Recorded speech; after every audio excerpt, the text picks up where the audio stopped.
Alors, on répond aujourd'hui à des questions que plusieurs d'entre vous ont posées. On commence par celle d'Esther, de Lourdes, 12 ans. Quelle est l'importance de la profession de foi? Alors sans doute, Esther, tu vas la faire bientôt, puisque tu as 12 ans. Souvent, on la fait vers 12 ans, la profession de foi. Alors, la profession de foi, elle est faite pour ceux qui ont été baptisés tout petits. Quand on a été baptisé tout petit, nos parents nous ont fait un très beau cadeau. Ils nous ont fait le plus beau cadeau qu'on puisse nous faire, en nous donnant la vie de Dieu, le baptême, qui nous est donné par l'Église. Donc c'est le plus beau des cadeaux. Mais comme nous étions tout petits, bébés même, eh bien, nous n'en étions pas encore conscients. Alors la profession de foi, c'est une manière de dire, eh bien, maintenant que je suis grand, que j'ai grandi, je comprends mieux ce qu'est le baptême, ce à quoi il engage, et donc que le baptême demande de vivre comme Jésus. Et donc je veux vivre comme Jésus, je dis oui à Jésus, et c'est pour ça que pendant la profession de foi, on va renoncer à Satan, et on va affirmer notre foi, on va dire « Je crois en Dieu le Père, croyez-vous en son Fils unique? Oui, je crois. Croyez-vous en l'Esprit Saint? Oui, je crois. Et je veux vivre selon les commandements de Dieu, je veux vivre selon l'amour de Jésus. » Donc la profession de foi n'est pas un sacrement, mais elle est très importante parce qu'elle est un oui à Jésus et un oui au baptême que j'ai reçu tout petit, quand je ne me rendais pas encore compte, mais maintenant, eh bien, je vais vivre les promesses de mon baptême. Une autre question de Pauline et Jeanne de Sens. Pourquoi Jeanne d'Arc est une grande sainte alors qu'elle a fait la guerre? Alors, vous avez certainement vu des statues de Jeanne d'Arc. Quand il y a une statue de Jeanne d'Arc, Sainte Jeanne d'Arc a deux objets dans les mains. Elle a d'abord un étendard sur lesquels il y a deux noms, les noms de Jésus et de Marie. Et puis effectivement, elle a aussi son épée. Alors Sainte Jeanne d'Arc avait dit « J'aimais mieux 40 fois mon étendard que mon épée ». Parce que son étendard avait les noms de Jésus et de Marie, et que c'est pour Jésus et pour Marie qu'elle a accompli sa mission. Alors c'est vrai que Sainte Jeanne d'Arc a fait la guerre, même si elle n'a tué personne, elle le dit dans son procès, elle dit « Mon épée n'a jamais tué personne, je n'ai jamais tué personne ». Mais c'est vrai qu'elle a fait la guerre, pourquoi? Parce qu'on était dans une situation qui était injuste, où les Anglais avaient envahi pratiquement toute la France, et où la France était sur le point de devenir anglaise. Et s'il n'y avait pas eu Jeanne d'Arc qui avait répondu à cet appel de Dieu, par ses voix, Saint-Michel, Sainte Catherine, Sainte Marguerite, eh bien aujourd'hui nous serions anglais, il n'y aurait plus la France. Et Dieu voulait qu'il y ait la France. Et donc, eh bien, Dieu veut qu'il y ait la justice pour la paix. Alors au procès de Jeanne d'Arc, on lui a dit « Mais alors vous n'aimez pas, vous pensez que Dieu n'aime pas les Anglais ?» Et Jeanne d'Arc a répondu « Si, mais chez eux. » Les Anglais en Angleterre, les Français en France, et il n'y avait pas de raison que les Anglais prennent la France. Voilà. Donc Dieu veut la justice parce que la justice garantit la paix. Voilà. Et parfois, eh bien, il faut lutter pour la justice dans des circonstances un peu particulières. C'était le cas pour Jeanne d'Arc. Aujourd'hui, c'est le cas pour un militaire. Un militaire, il ne donne pas sa vie pour tuer des gens ou pour faire du mal, mais pour défendre son pays, les familles de son pays, quand une cause est juste et que, eh bien, il faut faire respecter la justice. Une question maintenant de Stella, de Lourdes. Pourquoi, à la Révolution française, les prêtres étaient persécutés? Alors c'est vrai que vous apprenez souvent à l'école que la Révolution a été quelque chose de très bien et que grâce à la Révolution, on a aujourd'hui la liberté, l'égalité et la fraternité. En réalité, les choses n'ont pas été si simples et ce n'est pas tout à fait vrai.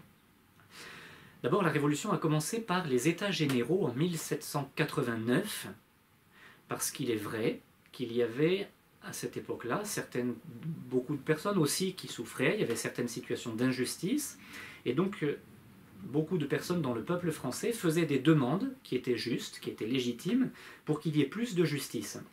Mais après, ces demandes ont été utilisées par un petit nombre de personnes qui n'aimaient pas Dieu, qui n'aimaient pas l'Église, pour s'en servir pour un mouvement contre Dieu et contre l'Église, alors que ce n'était pas ce qui était voulu au départ, par l'ensemble du peuple français. Alors c'est ainsi qu'ensuite, à peu près un an plus tard, oui, le 12 juillet 1790, il va y avoir la constitution civile du clergé.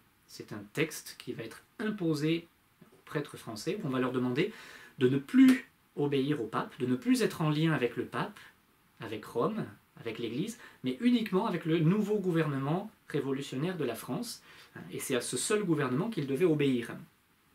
Et quelques mois après, il y aura la loi du serment, en novembre 1790, et du coup c'est vrai que beaucoup de prêtres, beaucoup d'évêques vont refuser de prêter ce serment en disant mais nous on continue à obéir au pape, à avoir la foi de l'Église, et on ne peut pas dépendre que du gouvernement révolutionnaire.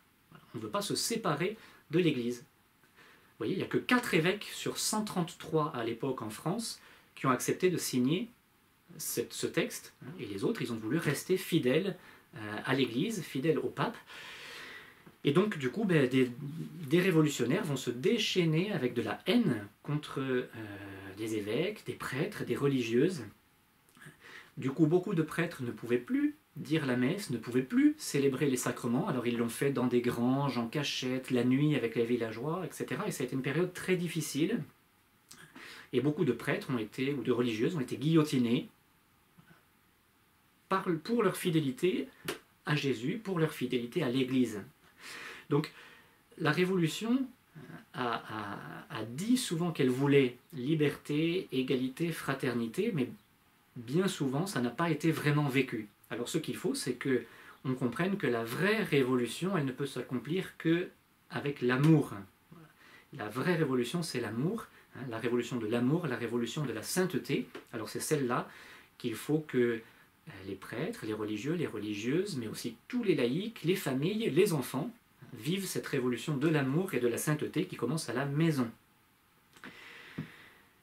Une autre question de Geneviève, 12 ans, de Geipolsheim.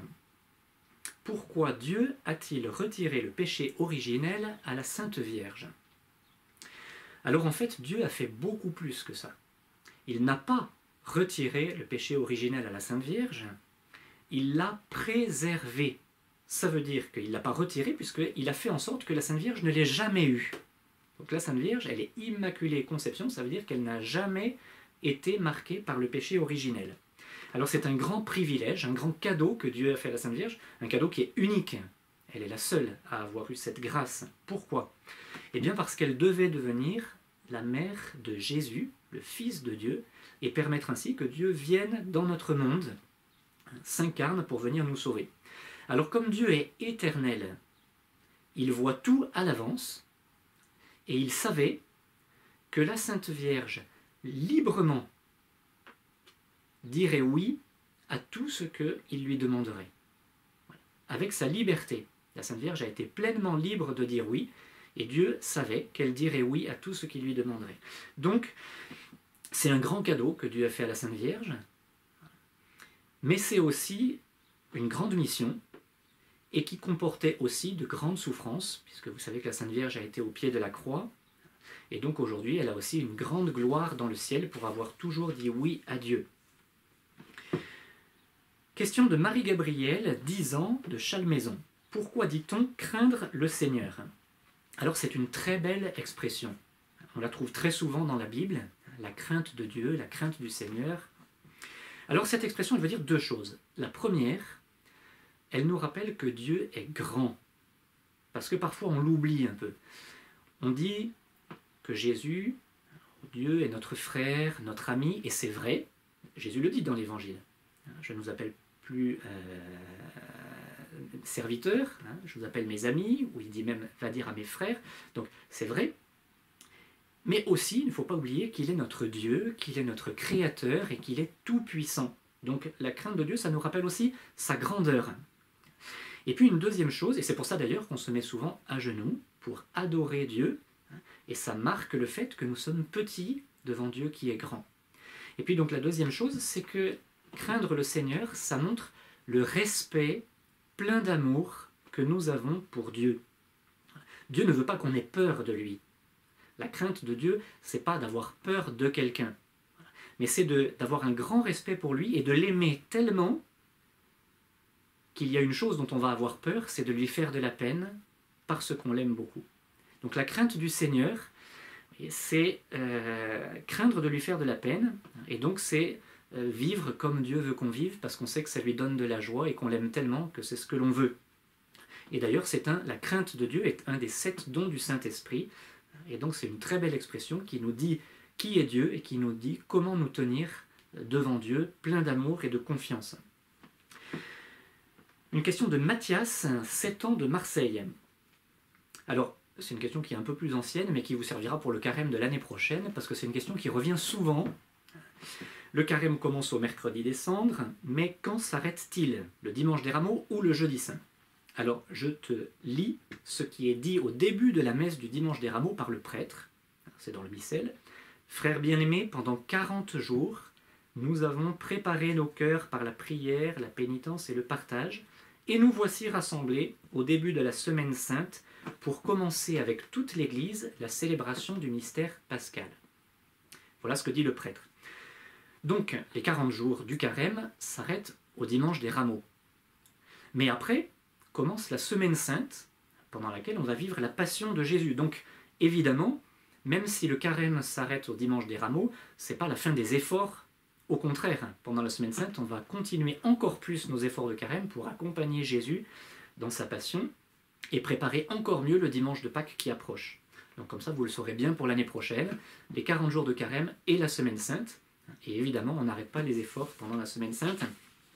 Et je termine du coup, Mathias, en répondant très rapidement à ton papa, qui demande comment s'en remettre concrètement à la Providence quand on a tendance à vouloir beaucoup anticiper, planifier, contrôler. Quels actes concrets poser? C'est une question qui nécessiterait une réponse longue. Alors on va simplement donner ce petit conseil de plusieurs saints qui ont dit « Il faut que tu agisses comme si tout dépendait de toi et il faut que tu pries comme si tout dépendait de Dieu. » Et souvent, c'est vrai que Dieu s'occupe de nous envoyer des imprévus pour nous apprendre à nous remettre davantage, à nous en remettre davantage à lui, à sa providence. Et il faut que dans ces cas-là, on arrive à lui dire « Merci Seigneur », même quand tout ce qu'on a prévu tombe à l'eau. Voilà. Agir comme si tout dépendait de nous, prier comme si tout dépendait de Dieu. Alors on va terminer par une petite prière à la Sainte Vierge, particulièrement pour les vocations, puisque dimanche ce sera le dimanche de prière pour les vocations. Et déjà à votre âge, vous pouvez demander à Jésus de préparer votre cœur à ce qu'il attendra de vous. Et déjà, le jeune Samuel au temple disait « Parle Seigneur, ton serviteur écoute, que veux-tu de moi ?» Alors on le demande à la Sainte Vierge de bien disposer nos cœurs. Je vous salue Marie, pleine de grâce. Le Seigneur est avec vous. Vous êtes bénie entre toutes les femmes, et Jésus, le fruit de vos entrailles, est béni. Sainte Marie, Mère de Dieu, priez pour nous pauvres pécheurs, maintenant et à l'heure de notre mort. Amen. Notre-Dame des Neiges, priez pour nous. Notre-Dame des Vocations, priez pour nous.